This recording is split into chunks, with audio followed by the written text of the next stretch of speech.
कहीं जड़े कही किसी भी मिले ना कष्ट न कले मते भी मो छाई मिलला खरारे ठिया पर एनी स्टोरी रे मु शुणाइबा जाऊँगी आउ एक सुंदर कहानी। दिने गोटे सहर में जड़े धनी व्यक्ति रोते सेठ को पाखरे टंकार कौन से अभाव नाला यह द्वारा अहंकार हो गला।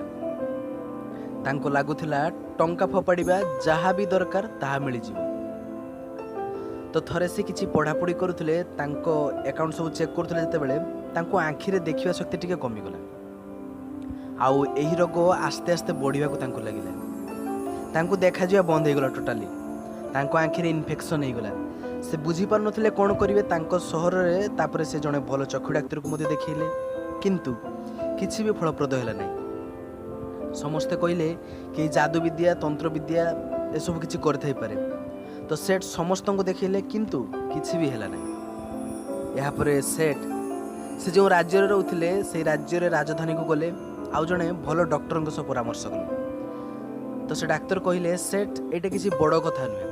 आपण को आँखिरे एलर्जी हिची आपण को मात्र गोटे काम करिया को पड़िबो। आपण को सबुज रंग देखिया को पड़िबो सबु बेले। सेठ कहले यह तो बहुत हल्का काम बस एतिके करिया को पड़िबो। तो यहाँ पर सेठ घर को फेरले और तापरे से घरे गोटे बड़ गार्डन लगे देले। एबे सेठ राति दिन सब बेले गार्डन रे बसी रहथिले कारण तांकु सबुज देखिबार थिला। सेठ को लागिला बड़ कष्ट काम हो गला। एठी बसी रहले तो किछि भी काम करि परिबिनी। तापरे सेठ कहले एमिति करो पूरा घर को सबुज रंग रे पेंट कर दियो। घरे प्रत्येक जिनिस रंग को सबुज कर दियो। सेठ को पाखरे टंकार कौन से अभाव नथिले सेति चाकर माने काम आरंभ कर देले।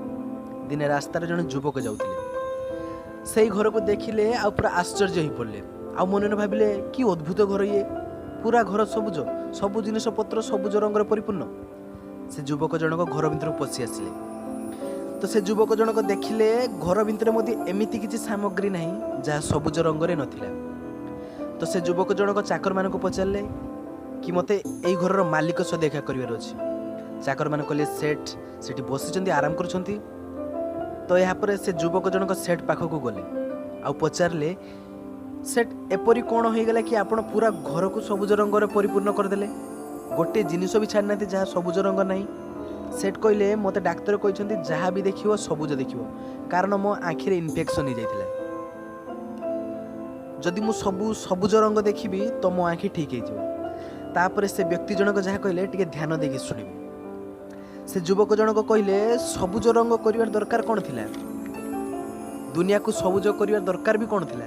आपण गोटे सबुज रंगर चश्मा किणी नहीं थांते आपण को जहाँ भी देखिबार थिला सबुज सबुज देखा जाता है। जीवन में आपण जदि भाबिबे बड़र बड़ समस्या समाधान आपण को मिलिबो जदि आपण भाबिबा को चाहिए आउ भल दिगरे भाबिबा को चाहिए।